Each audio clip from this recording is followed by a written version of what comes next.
नमस्कार लाडक्या बहिणींनो. आजचा व्हिडिओ खूप वेगळा आहे, कारण आज आपण एक असा कॉन्सेप्ट समजून घेणार आहोत जो समजला तर तुमचं सगळं कन्फ्युजन संपेल. मित्रांनो, तुम्हाला वाटतं माझं काम थांबलंय, पण खरं काय आहे माहिती आहे? तुमचं काम थांबलेलं नाही, ते फक्त पॉजवर टाकलं आहे. हो, पॉज. जसं तुम्ही व्हिडिओ पॉज करता तसंच सिस्टीम तुमचं प्रोसेस पॉज करू शकतं. मित्रांनो, हा पॉज का लावला जातो? कारण सिस्टीमला काही व्हेरीफाय करायचं असतं. डेटा रिचेक करणं, अकाउंट स्टेटस चेक करणं, एलिजिबिलिटी कन्फर्मेशन, हे सगळं कंप्लीट होईपर्यंत प्रोसेस पुढे जात नाही. मित्रांनो, इथेच लोक घाबरतात. ते समजतात माझं रिजेक्ट झालं, पण खरं काय असतं ते फक्त पॉजमध्ये असतात. मित्रांनो, डिफरन्स लक्षात ठेवा.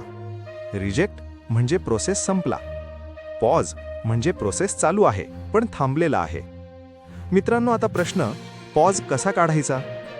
पेंडिंग अपडेट कंप्लीट करा, KYC व्हेरीफाय करा, अकाउंट ॲक्टिव्ह ठेवा. आणखी एक हिडन गोष्ट, जितका जास्त डिले तितका जास्त चान्स की तुमचा केस डीपर चेकमध्ये आहे.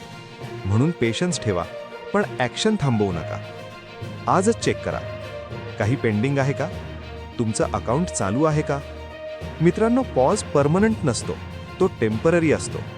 तुम्ही करेक्ट ॲक्शन घेतलात तर प्रोसेस पुन्हा सुरू होतो.